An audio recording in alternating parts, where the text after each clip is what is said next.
Hello everyone and welcome back to my channel. My name is Crimson and in this video we are going to be continuing our look through of the Art of the Last of Us art book. So that's it for the intro, let's just dive right on in. Okay, so here's where we left off. This just shows some more of the areas inside of Pittsburgh. We see some more of the hunter type enemies. These guys have Molotovs and there's even concept art of the Molotovs. So this is the truck that Jim gives to Joel and Ellie. And this is them driving to Pittsburgh. However, they get ambushed by some bandits and they end up crashing into a building because they get slammed by a bus that the bandits were using as a trap. What the bandits did was one man kind of hobbled his way in front of them saying, you know, please help me, I really need help. And Ellie is like, oh my god, we need to help that man. And Joel is like, yeah, he's not even wounded, and just floors it. And as soon as he floors it, this man pulls out a gun and starts shooting him, and then everyone in the vicinity starts firing on them. And there's about at least 10 men firing on them. So they end up crashing and they get into a serious altercation. Joel ends up having to slit a man's throat with glass to defend himself, but it's a very intense sequence and it's a very strong juxtaposition to the very light-hearted driving ride that Joel and Ellie were on. You know, Ellie was joking about, you know, looking at porn magazines and everything, and then it just jumped to this horrific scene. So this is some of the areas that we find. This is a hotel that we make our way into. It says the Ballroom Hotel is a bit disheveled but still an impressive grand feel, emphasizing the contrast between the tragic decay of the former beauty of space became an important hallmark for our environments. So this area is absolutely beautiful, and the inside for the most part is well maintained. Joel makes a comment about, you know, how even before the apocalypse this place he would never be able to stay here because it would cost too much. But Ellie, having never seen an area like this, is absolutely gobsmacked by it. She is enthralled by the beauty, by the architecture, by the design. She cannot believe what she is seeing, and she loves every single bit of it. This is a workbench, so this is essentially where we upgrade our stuff. We upgrade, you know, our backpack capacity, our weapons. We can repair shivs. We can craft things here, but most importantly, we can upgrade our weapons. So their rate of fire, their reload speed, their power, their magazine capacity. So these are very important, and every time you find one, you have to try and make sure that you upgrade something. It's not worthwhile upgrading every single gun, but it is worthwhile upgrading whatever guns you prefer to use to the best that they can be whenever you get to them, without spending too many resources, that is. Sorry, I forgot to move the bookmark. So this is just another part of the street. Here's some interior of one of these shopping mall areas that we explore with Joel and Ellie. This is the basement. This is part of the shopping district. Up here it says, giving everything an organic and realistic look was critical to bringing the universe to life. Here we explore a burning human corpse. So here we have some more of the hunter designs. These guys look a lot more militant than our previous ones that we've seen. So, the suburbs. At this point in the game, Ellie is beginning to come into her own and see what life is really like on the outside of the quarantine walls. I forgot to mention, Ellie was born, or not born, but brought into the quarantine zone essentially as an infant, so her entire life was spent inside the walls, so she has no idea what the outside world is like.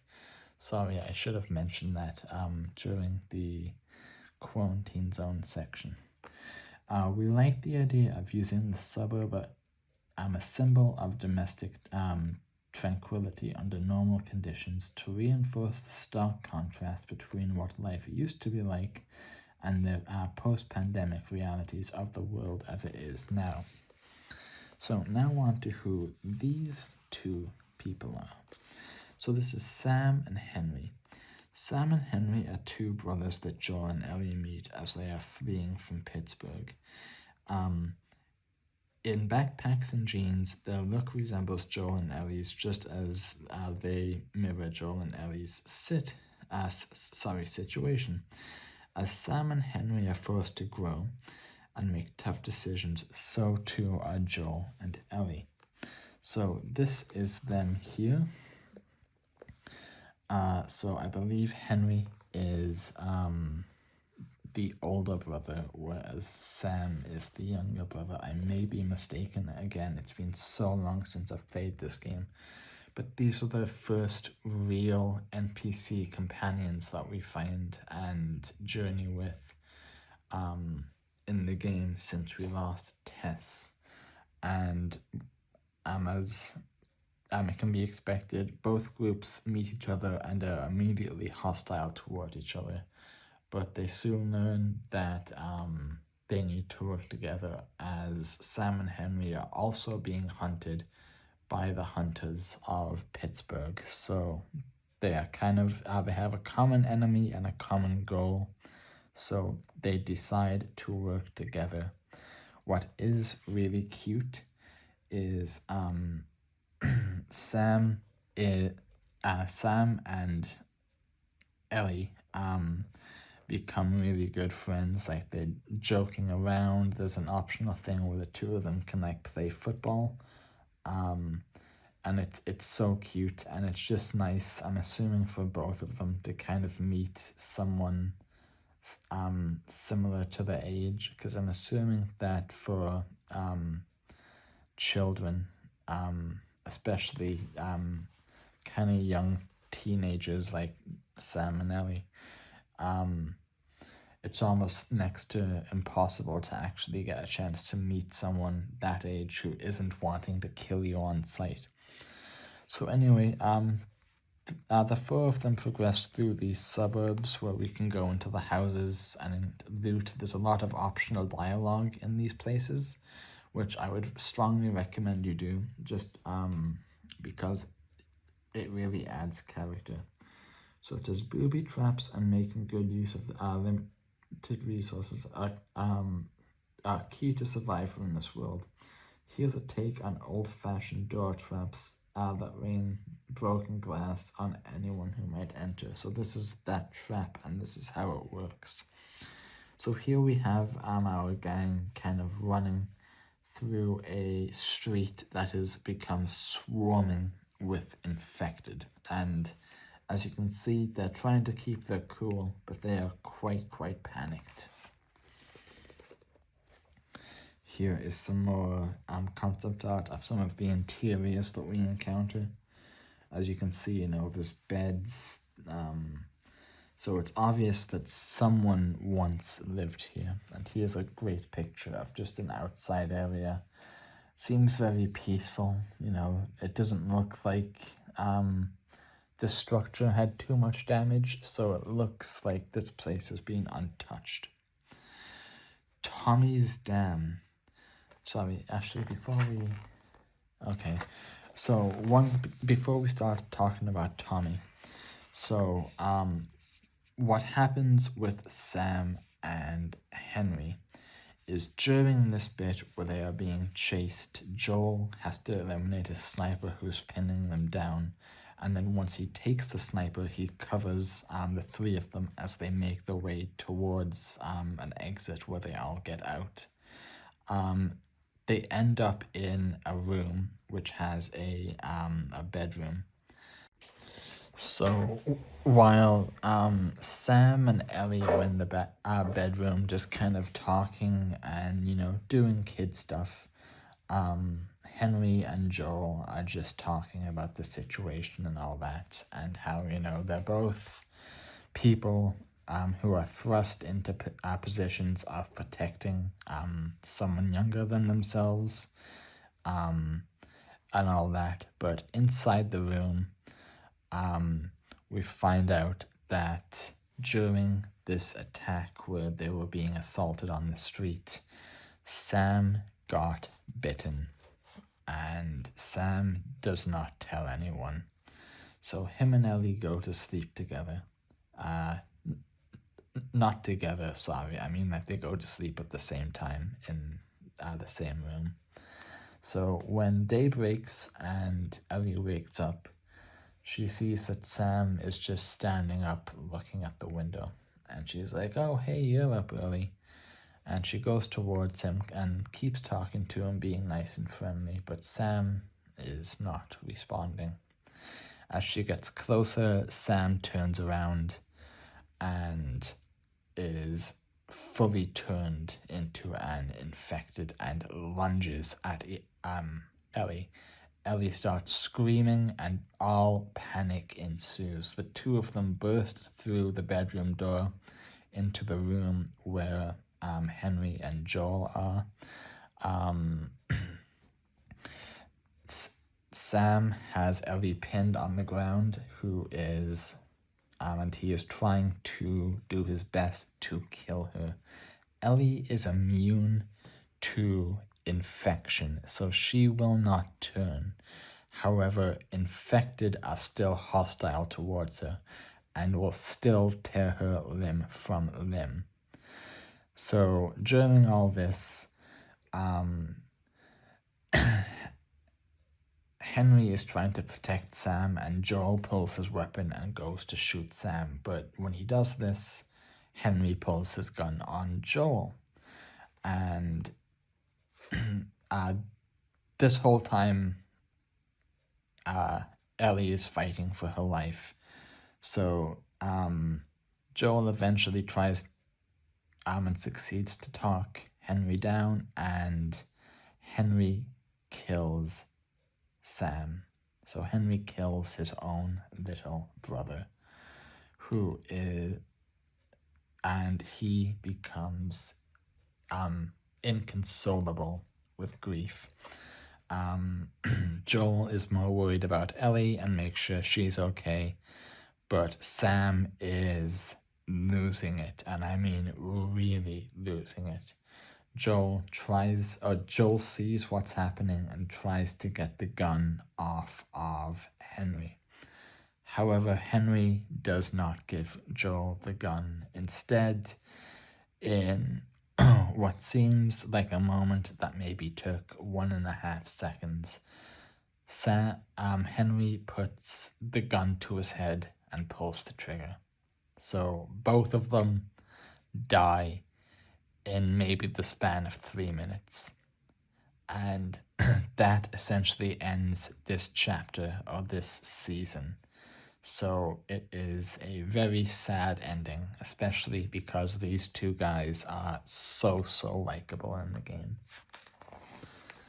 This game really knows how to pull at your heartstrings, and that's one of the main reasons why I don't like The Last of Us 2, because it just does not do that, unfortunately. So, Tommy's Dam. With the help of his wife and his crew and arm of other survivors, Joel's brother Tommy has set up an outpost that seeks to preserve a semblance of civilization. Heavily fortified and strung together with the disparate resources available, Tommy's outpost also showcases personal mementos and nostalgia for what the world used to be. The natural elements here, flowing water, lush forest, grassy mountains, horses, are overt and hopeful reminders of pre-pandemic life. So Joel's current objective right now is to pass Ellie on to Tommy, because as far as Joel is concerned, Tommy is a Firefly. So he thinks that having a Firefly escort Ellie to the Firefly research and medical base would be a lot better, because he would know how to contact them, how to reach them, and all that. However, Joel does not know that Tommy is no longer a Firefly. So, Tommy. Since Tommy is Joel's younger brother, it was important to have him resemble Joel in stature and rugged toughness, but we also needed Tommy's appearance to express his compassionate and more hopeful approach to the end of civilization. Tommy shares Joel's gritty masculinity, but has a gentleness that Joel has almost completely lost in the post-pandemic world. It is mentioned during a cutscene between the two brothers that Joel essentially kept Tommy alive, that the two of them had to do awful things, essentially turning to banditry. But from what the conversation insinuates, it seems like Joel did most of the actual dirty work to keep Tommy alive. And Tommy resents Joel for this, and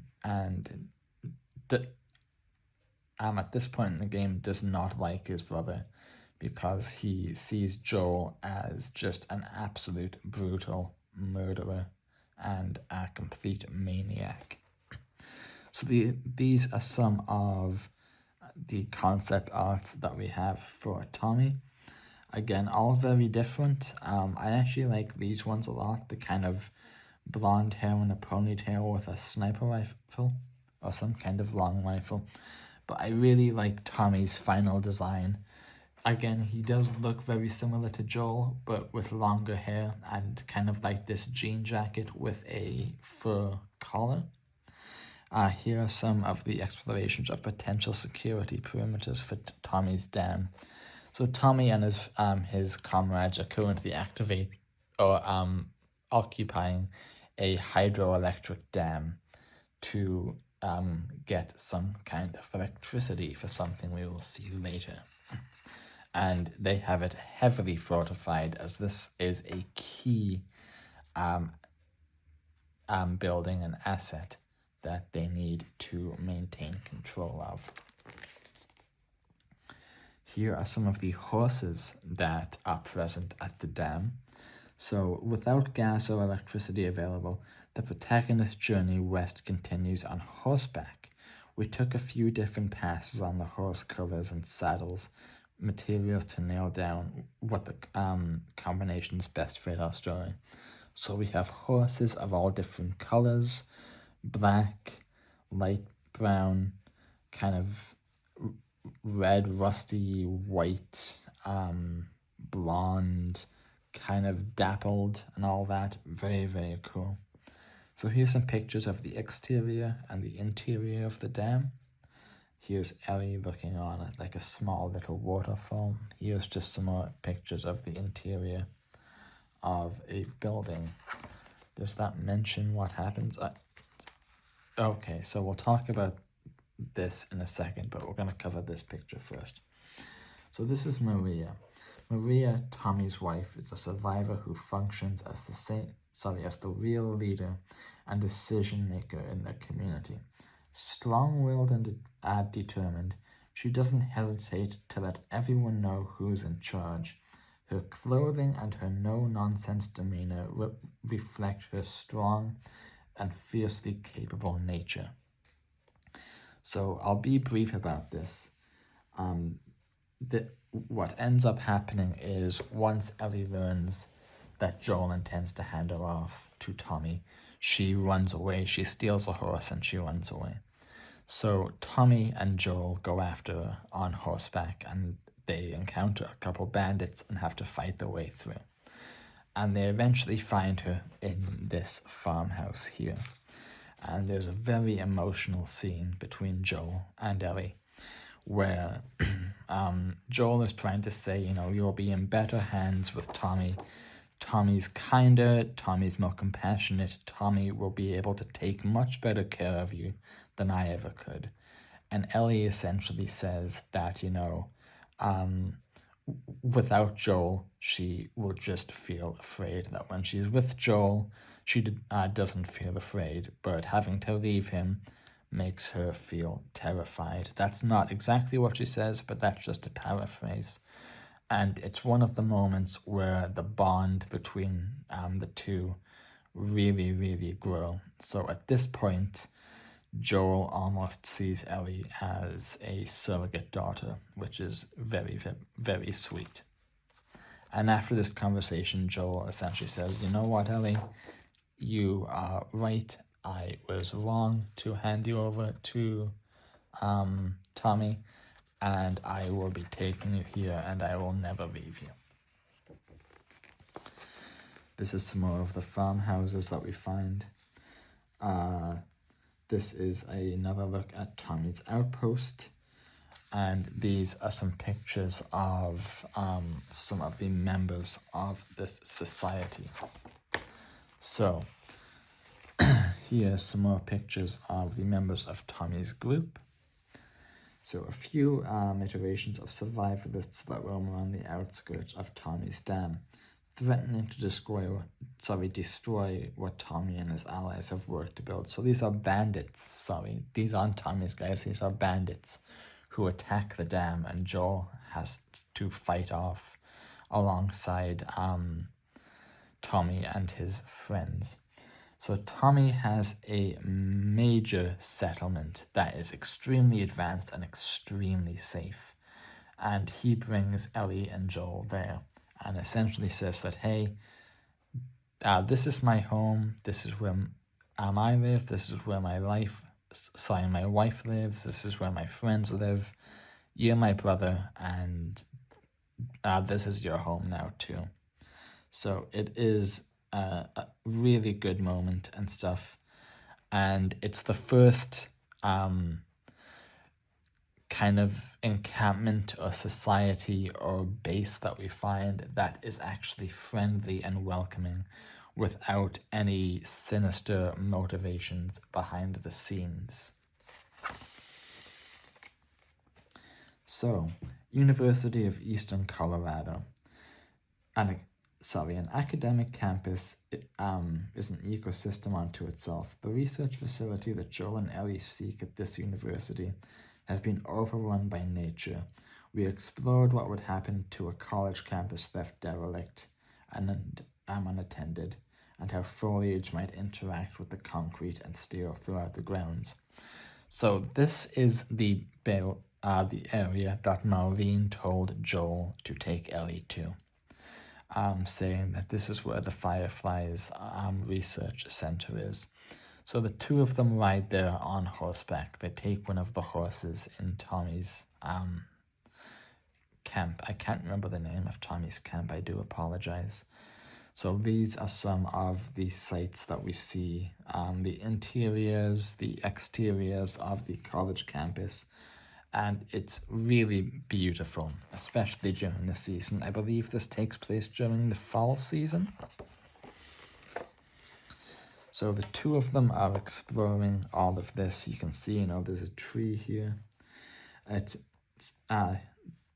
This kind of says what I was saying. So the university was a safe house for the Fireflies, and it holds some of the greatest secrets of the research they conducted there.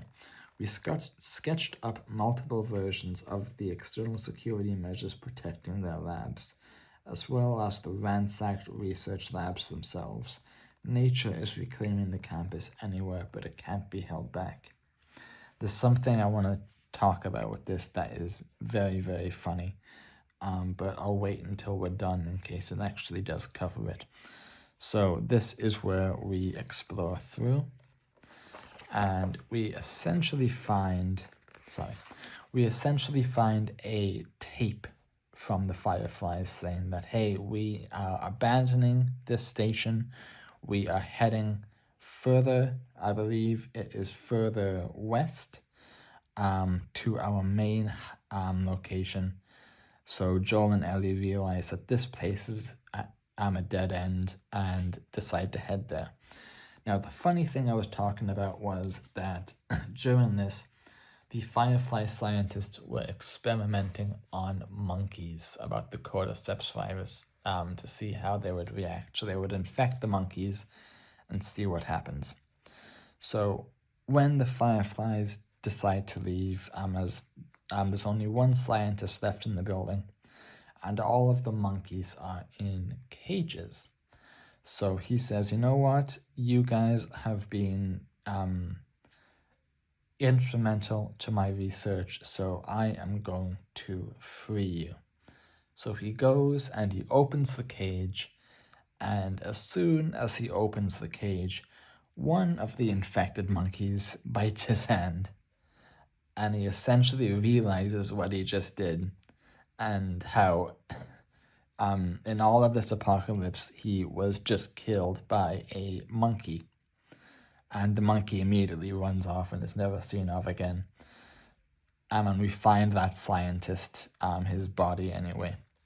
So during this section, as the two are leaving, bandits come into the area. And during this fight, Joel is wounded extensively. He ends up falling off one of these balconies right onto a piece of rebar that goes right through him, and it wounds him tremendously. So him and Ellie have to barely fight their way through. Ellie is essentially doing all the heavy lifting. Joel can barely even walk. They're just trying to get back to the horse, and eventually the two of them do make it out.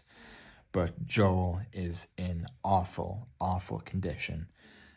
The two of them barely get far before Joel falls from his horse and is unable to move, and has developed an incredible infection in his wound. So he is essentially done for at this point. He can't do anything, he can't stand, he can't walk. He is just, he's not in a coma, but he is bedridden, for want of a better term. So from this point on, we play as Ellie, and it's very sad at the start, seeing how Ellie, this, little young girl, is trying her best to save and carry this 55-year-old man. So this is the winter. So the Lakeside Resort. Here we explored the change of seasons and how it affects daily human behavior and tendencies. We wanted The Last of Us to have a distinct look for models for the seasonal change over the protagonist's journey from east to west. Here, the dead of winter in the Rocky Mountains signifies a great shift in the narrative as well as the character relationships in the game. So at this point, Ellie is providing for Joel. She's out hunting, scavenging, doing everything. Joel is in the basement of a house in a sleeping bag, and despite Ellie's best efforts, the wound is just festering and festering and festering. So during one of the hunts, Ellie takes down a deer, and as she gets to the deer, she encounters a man named David.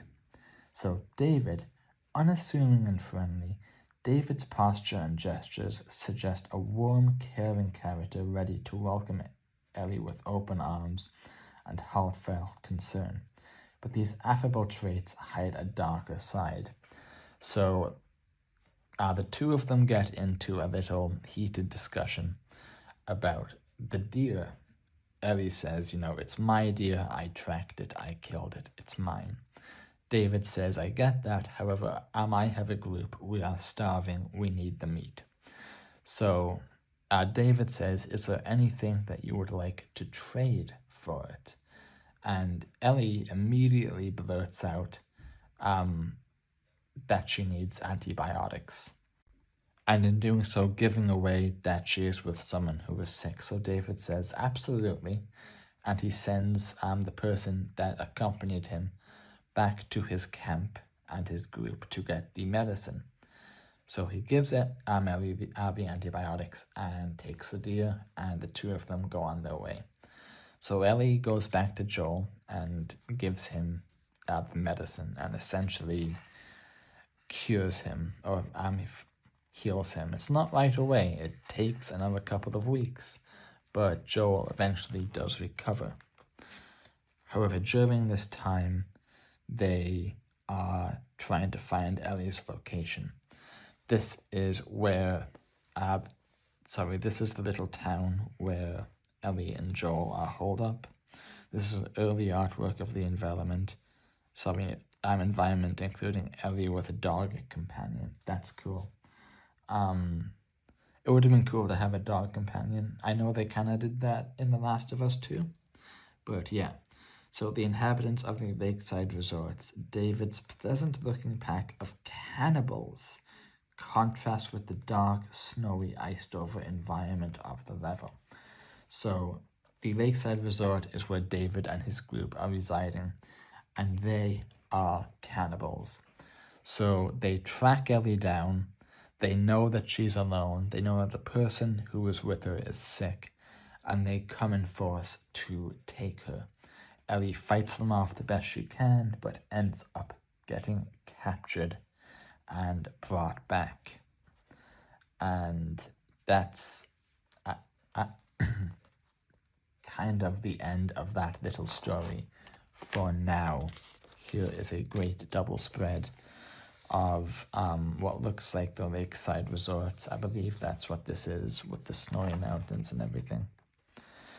So here it says the cannibals of the lakeside resort wear practical clothing that hint at the more malevolent side, with scarves and head wraps reminiscent of those worn by the hunters. So this is some of those guys. So these guys are not full-on bandits. They are normal people, for want of a better term, almost, except they are cannibals. This is some of them here. This is the kitchen. This is the prison cell where Ellie is held. As the cannibals capture Ellie and take her away, there's a resigned look on her face. They've come to accept the horrifying reality of their current existence. So, I just want to see if it covers it more on the next page. Okay, no it doesn't. So, despite them being cannibals, David has a even darker secret. So David, I don't know what the right term is, if I can say this on YouTube, but David is attracted to little girls. So that's why he didn't kill Ellie. That's why he brought her back and essentially wants to make her his, which is disgusting. Ellie fights back. She bites off one of his fingers. She breaks one of his fingers. And David gets really mad. So David is so far the most evil character that we've met so far. We've met lots of bandits, lots of cutthroats, lots of killers. But David is someone who seems nice and seems well-meaning, but is absolutely a monster. So, after a couple of days, Joel wakes up, and he is not fully healed, but he's able to walk and shoot to some degree. And he steps outside to see Ellie is completely gone. And lurking around where he is are two of David's men, and Joel captures them. He subdues them and essentially knocks them out. And he brings them down into the basement where he was held. And in one of the best interrogation or torture scenes in any video game, he gets the location of Ellie. I'm not going to go into too much detail because it is very, very graphic and very brutal. However, I would recommend you look it up on YouTube. I forgot to mention the reason why they are coming after Joel and Ellie so hard is the bandits that attacked them in the university were scouts from David's group, so they have a vendetta against Joel and Ellie. So Joel finds Ellie's location and kills the two men. Brutally is an understatement, and immediately sets off to find them. Meanwhile, Ellie escapes captivity, and David comes to hunt her, and it culminates in a boss fight in a restaurant that is on fire. I'm using stealth and her skills with a knife. She is able to do hit and run attacks on David, and eventually knocks him to the ground, at which point she grabs the machete that he has and she hacks him to bits. She probably slashes and stabs him about 25 times. During this, Joel is making his way through the lakeside resort, killing anyone who gets in his way. And as Ellie exits the burning restaurant with David's dead body behind her, she steps out and is immediately grabbed by Joel. She immediately starts to attack, but Joel essentially says, hey, it's me, I'm here. And the two of them hug, and Ellie breaks down into tears. And this is the moment in the game where Joel and Ellie are officially bonded. At this point, Joel sees Ellie as his daughter, and it's evident by what he did to find her location. So again, it just goes to show that they didn't become kind of dad and daughter overnight. It took months, but it did happen, and they deeply care for each other. It says here, always the survivor, even when he is severely wounded, Joel has a toughness and a determined demeanor that are clear on his appearance. The wound itself needed to be detailed in concept to help nail down textures and show how it might affect Joel's game in animations. His animations during these bits are very sluggish compared to before. So then this is the next and final chapter of the game. I can't remember what season it is. It's either summer or spring. I think it's spring. But the bus depot. After Joel and Ellie escape the horror and darkness of winter in the lakeside resort, the bus depot shows springtime. So yeah, it is spring. And nature in abundance. Natural beauty defines the level, which also includes wild animals escaped from the zoo. A metaphor for Joel and Ellie is two creatures also sprung from their cages.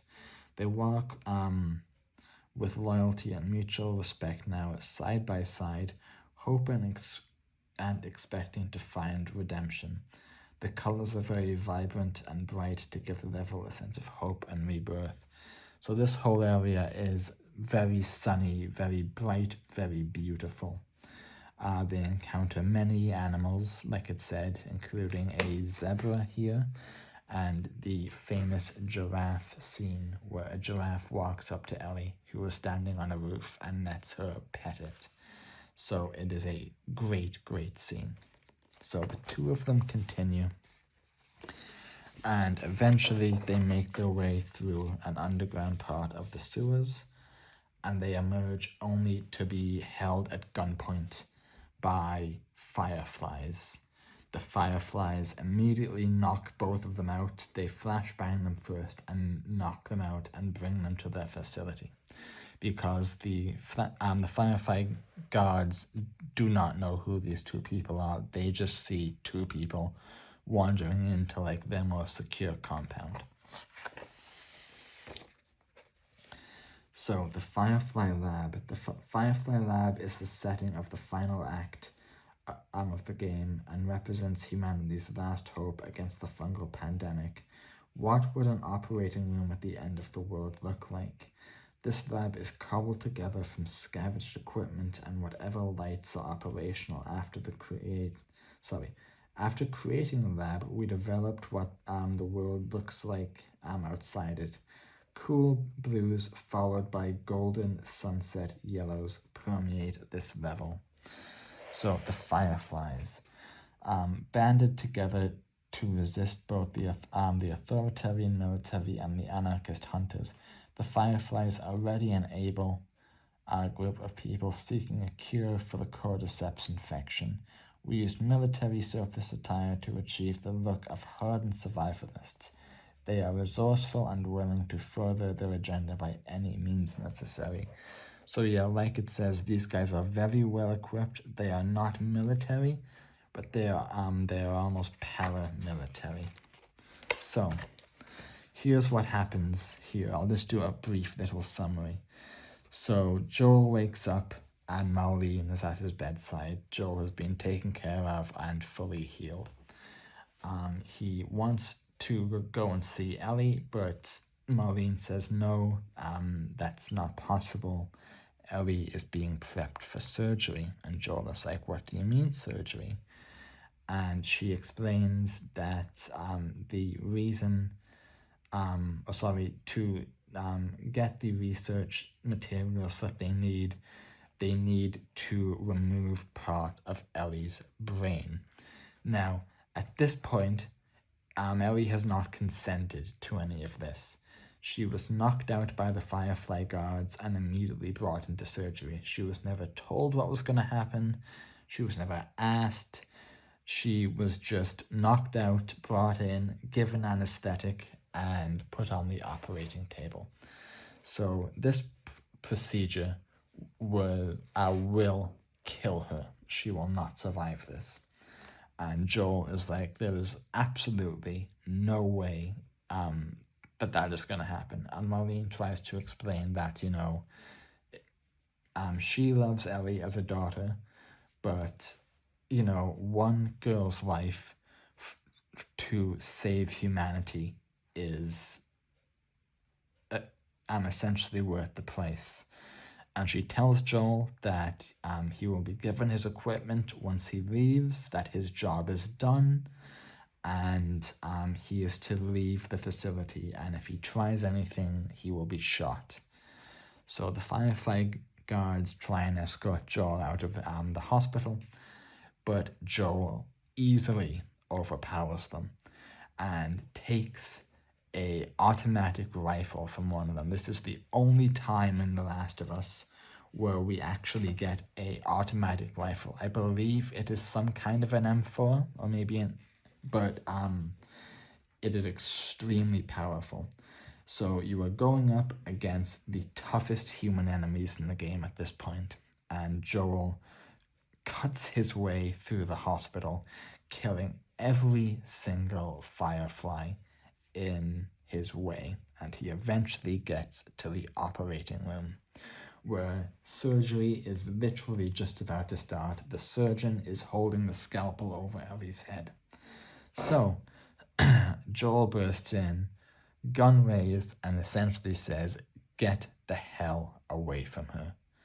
And the surgeon is like, I will not let you do this.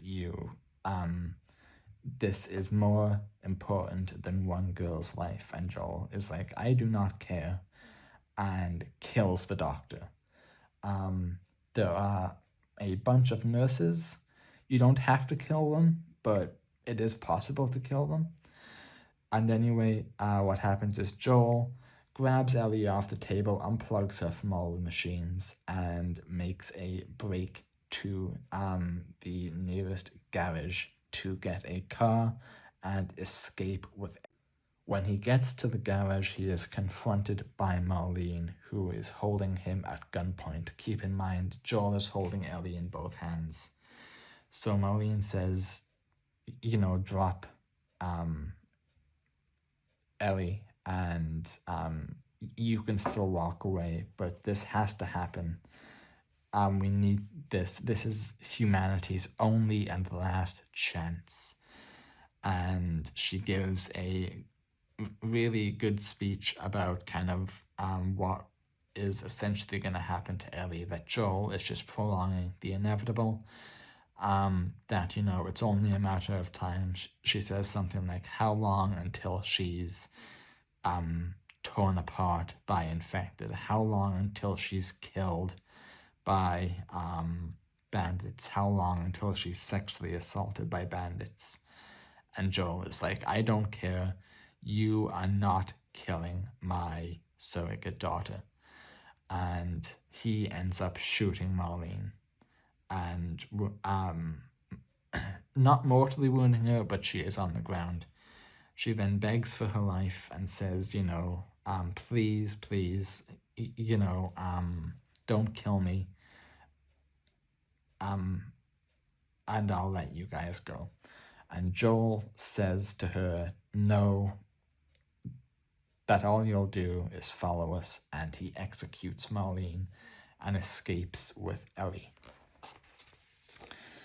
So the two of them drive back to Tommy's settlement, and Ellie wakes up in the back of the car that Joel is driving in the hospital gear.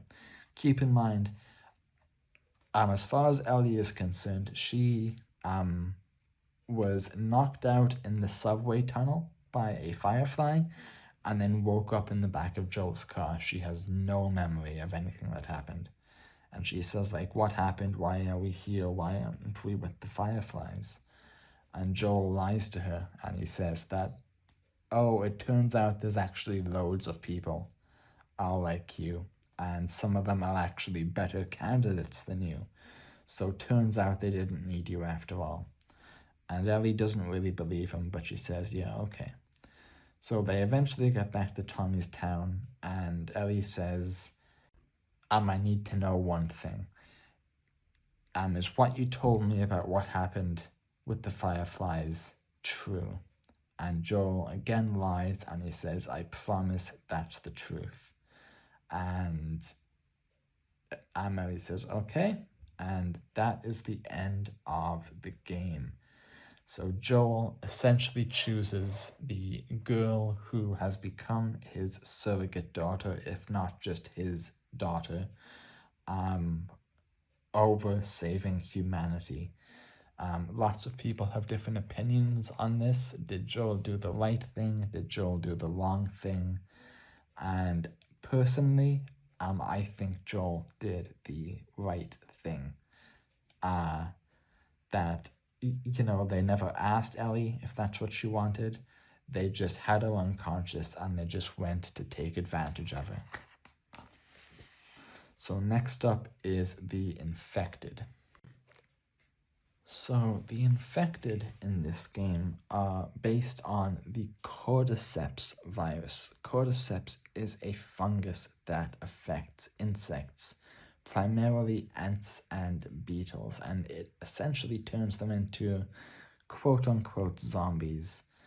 So that was the inspiration for this infection type. It's one of the best examples of a good reason why there's, you know, zombies. But yeah, technically they're not actually dead. They're just kind of being controlled by the cordyceps, which is really, really cool. That's why you don't have to do the usual zombie thing of having to only shoot them in the head. You can shoot them in the body or beat them to death with a piece of wood or something, because they are still alive. They are just infected. Now, the cordyceps virus in real life does not spread to humans. It is only to do with insects. However, in The Last of Us, it has jumped to humans, and that is what caused this. So here we have 3 types of infected. These 3 enemies are called clickers. These are the more advanced form of the infected. So we will talk about them a little bit more as we continue. Here's a bunch of concept art for different types of infected. So we see all different types of them. Fungus and mushrooms growing out of this woman's back. A small little thing. So this woman here would be on the early stages of infection. This one here is like fully a mushroom. I actually think that this picture and this picture is of the same woman. This during the early stages, and then this during the later stages. Here we have a mushroom fully sprouting from this woman's head. Here is a giant mushroom, almost like a spore, or like one of the mushrooms that produces spores, seems to be growing from her groin or her lower abdomen. And then this one is almost like fully, it doesn't even look human. But this is what cordyceps does to ants and all that. So this is actually real. It's not real with humans, but it's real with ants at the very least, and it is terrifying. So, the infected. Organic and natural were keywords for designing the infected. These people who have had cordyceps fungus overwhelm their bodies from the inside out. In the end, they are more monster than human, but they maintain vague remnants of that which they once were, evoking the human body flayed open and consumed. So here we have a bunch of different examples of infected. Not all of these appear in the game, like this type doesn't, but this one and this one and this one look very similar to the standard types of infected. The standard types of infected are essentially almost like feral humans. They have a little bit of fungus growth on them, but they look relatively human. This one is like an evolutionary chart. We can see, this person here who's very gaunt and emaciated has like something sprouting from their head. Then this one, they have a bunch of sacs and pustules and a couple types of little spore things popping out of their head. And then here we have them fully gone with mushroom spores coming out, and oh my god. I mentioned in the Halo video that I don't like parasites, so these guys really, really creep me out. Here's a great picture of a standard infected. So early attempts to determine different stages of fungal growth of an infected human. Body retains familiar humanoid form, but descends lower towards the ground as it becomes compromised, as if it's a fungus itself. So it's almost saying like it's becoming so much fungus that it wants to be with the ground. It says, we explored making the infections manifest in more extreme ways, but these designs are too grotesque and strayed away from the naturalistic and human appearance we were shooting for. That is true that most of the infected do look like humans. However, I do wish that we got to see some of these types of guys. I think having really monstrosity looking enemies like covered in spores and mushrooms and growths would have been really cool. Even if they still functioned as standard infected, just having different enemy variety types would have been really cool, because I'm a big fan of different enemy types. So here we have some more examples of some infected. All of these guys look like, except for this guy, him, and him all look like standard infected forms. And same with this guy. This guy's a standard infected form. But you can see all of these growths, these white growths on them are, and same with all the growths here, are fungus. Here are some more different types of infected. These three here are in like the extreme early stages. of the cordyceps virus. So these guys still look mostly human. Same with most of these guys, especially her. She just looks like a normal woman with a bloody mouth. Here we have a man who is again a standard infected, but looks like he's a little bit later on in it. As you can see, his arm has kind of become all moldy. Here's some more pictures of different types of infected. I do really like this enemy, the kind of two conjoined enemies. I really wish these guys were in the game. That would have been so cool. So here we have a bunch of different types of the standard infected forms. It essentially says that blood comes out of different orifices, as well as growth of fungal spores. So these guys are all very newly infected, but you know, there's blood coming out of their eyes, their nose, their ears, their mouth. And all of these growths that we've seen on them, like back here, these are all producing spores as well. So you have to be careful with that, but this just shows how human the standard infected look.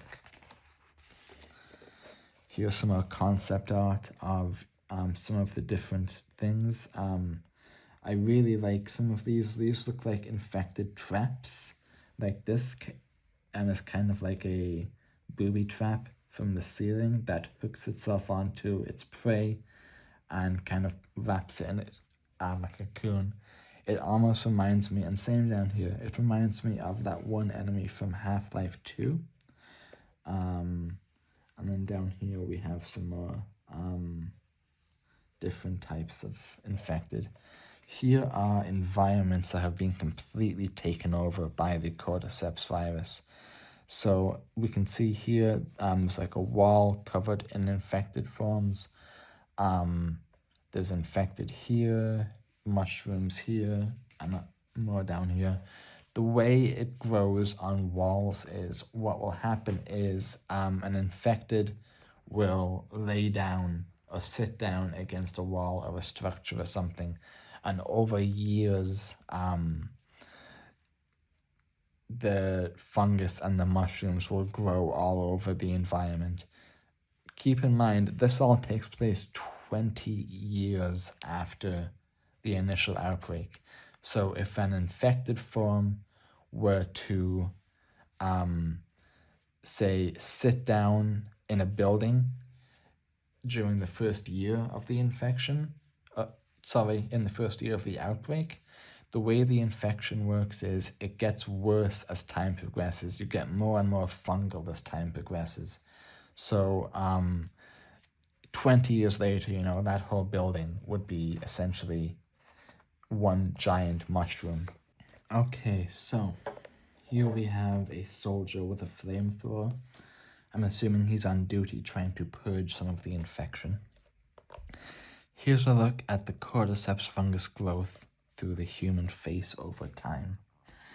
This style of fungal growth struck the right mix of aggressive and organic.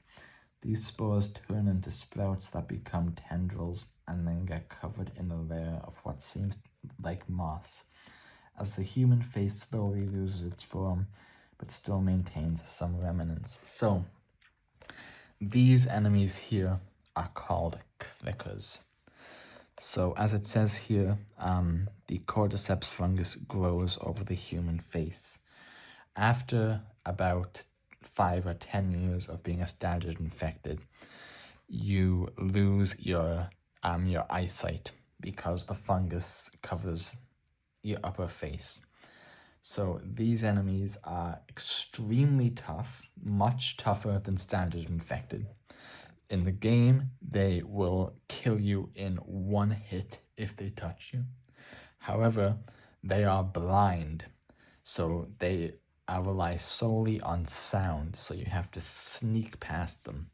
And what you can do is, you know, you can pick up things like bricks or cans or bottles and throw them to kind of distract them. But it's very tense. You know, you'll be in an area where there's maybe 2 clickers and 3 standard infected. So you're trying to stealth your way past the clickers, but then if the infected spot you, like the standard infected, you have to run or walk. Any kind of noise alerts the clickers to your location, whether that's running, whether that's firing, whether that's melee, or even just walking. It attracts these guys. So you have to try and manage keeping control of the standard infected and the clickers. The only way to get out of a clicker instant kill attack is if you have a shiv, but that is a limited resource which you have to craft. So this is some variations of the clicker design. Really cool. All of these are great.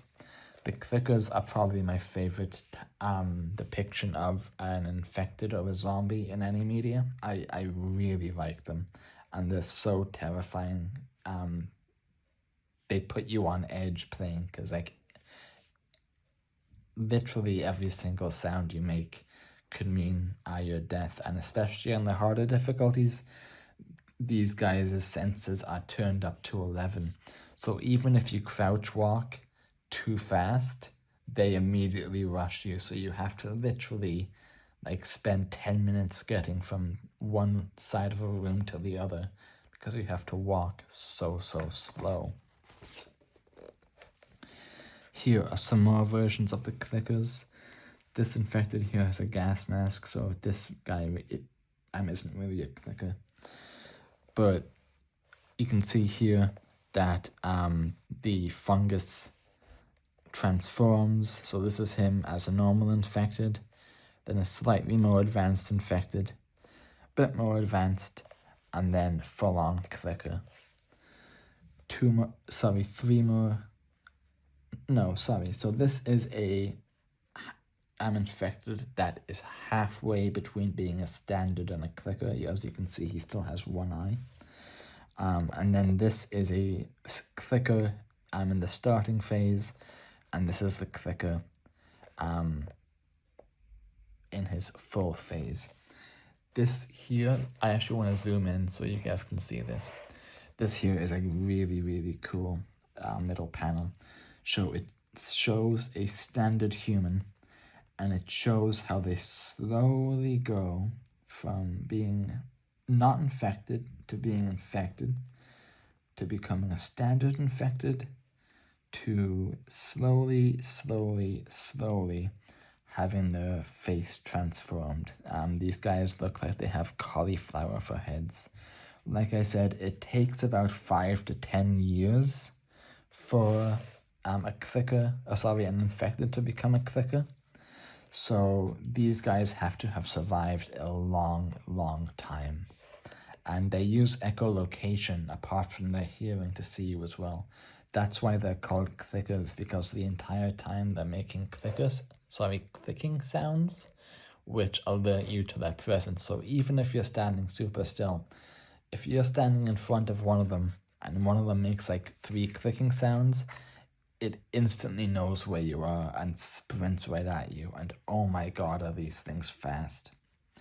Every infected growth looks unique and grows randomly in the manner of a real disease. Here we explore what that means and how the infected would quite literally bloom and mushroom out. So this is same kind of thing here, showing different versions of the clickers. This guy, his head looks like it's fully a fungal mess rather than just covering his eyes. But yeah, very terrifying. Here's some more enemy types. So we have 2 standard infected. This one here is starting to develop growths on the top of her head. Some more infected down here. Here we have some different designs for the clickers.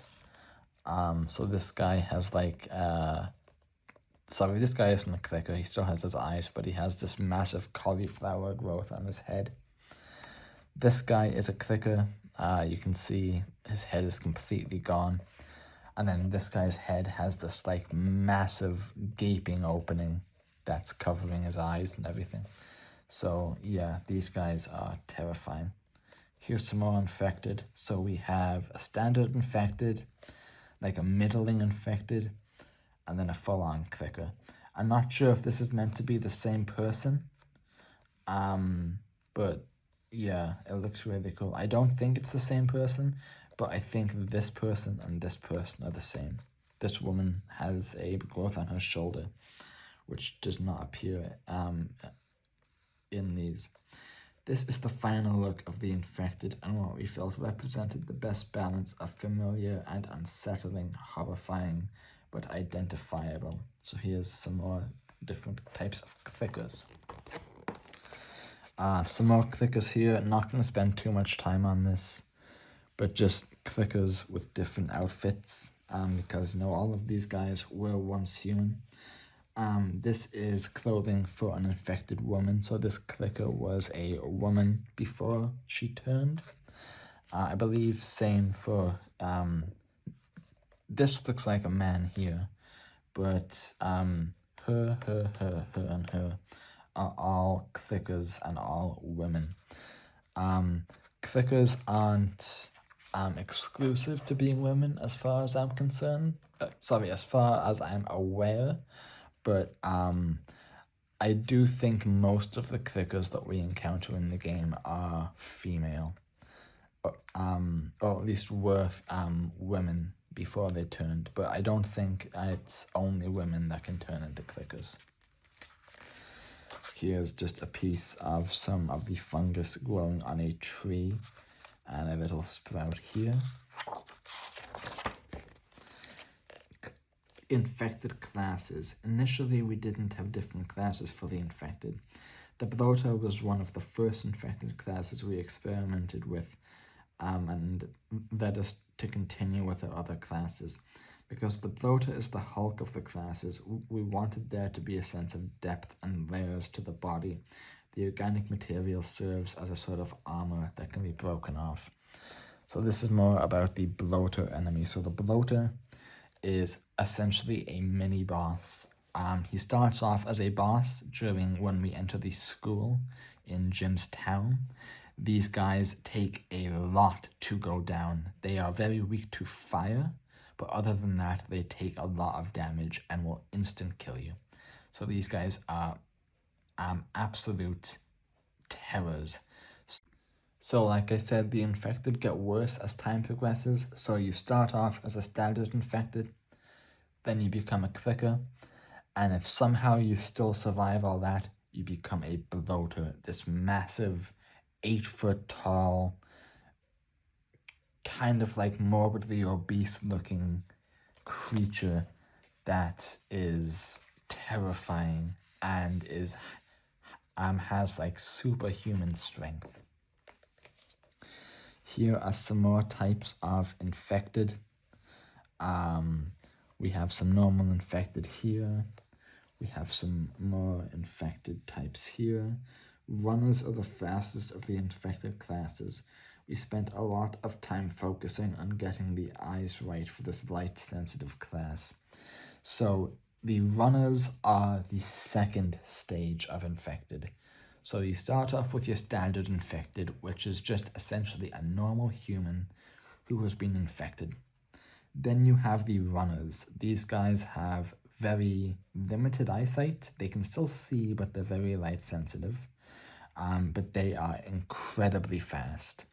Then we have the clickers, which are completely blind, extremely dangerous, and rely on sound.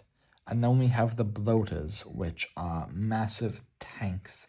They throw spores at you, they charge you, they move so fast for something that big. And yeah, so it's cool how it just shows the evolution of what happens and how over time you see what happens. And it is actually cool, you know, every time you run into a clicker in the game, you know, you're thinking to yourself like, wow, this person was infected near the start of the outbreak, and they're still alive. I can't even imagine still being conscious that whole time while fungus just consumes your body and your mind. Further explanation of how the cordyceps fungus could destroy and alter the eyeball but still allow light to come in. So this is some more concept art of that here and up here, of how the eyes are affected by the cordyceps, which is really cool. I always like in zombie or infected media where they actually go into how the infection affects each different part of the body. But yeah. So next up we have weapons. Limited supplies and a scarcity of raw materials are hallmarks of the game world, but that doesn't mean people can't get creative with the resources at their disposal. Our crafting and weapon upgrade system allows for some unlikely combinations to be a part of Joel's arsenal.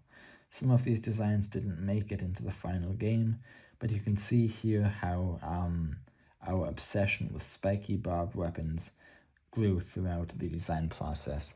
So I'm not spending too much time on this, but here are some of the different types of bows. Making a bow that looked just right for the deer hunting sequence required a lot of exploration and fine-tuning. The final bow design is one of our closest to Ellie on the opposite page. So here we have all of the weapons that we find in the game. These are weapons that are used against us, weapons that we use. We have cruel-looking melee weapons. We have hammers. We have assault rifles. This AK has a bayonet. This is the weapon we use during the hospital scene. This is a shotgun. This is an axe. There's a bunch of different melee weapons that Joel can pick up, from hammers to axes to wooden planks and baseball bats and pipes. And all of them you can actually reinforce by crafting or by combining them with nails, which is really cool. So yeah, I'll just leave this on screen for a second if you would like to see more. This is the you can pause and just have a look at all the different weapons here. My personal favorite melee weapon is the axe. It is less durable than the metal pipe and the metal baseball bat. However, it kills a lot quicker, and its animations are so cool. So guys, that is the end of the book. There are about 3 other pages, but they are related to the comic, and I have not read the comic, so I don't feel I am qualified to talk about it. So the back here just shows the inside of a building. So thank you so much for watching this. I really hope you enjoyed it. I really enjoyed making this video. This is probably one of my favorite art books, or my new favorite art books, I would say. I'm a sucker for concept art and all that. So just a couple of things before we wrap up. I want to give a massive shout out and thank you to my 2 patrons. So thank you Slice of Life for Life, and thank you Mary the Otaku. Your patronage means the world to me. However, all of your viewership means the world to me too, so I really appreciate that as well, just as much as I appreciate the patronage. If you are listening to this video while trying to go to sleep, this is the end of the video, so I would turn it off now so that an ad does not wake you up or disturb you. But with that out of the way, thank you so much for watching. Your viewership means the world to me. My name has been Crimson, and I hope you guys have a good night or a good evening, and I will see you guys in the next one. Goodbye.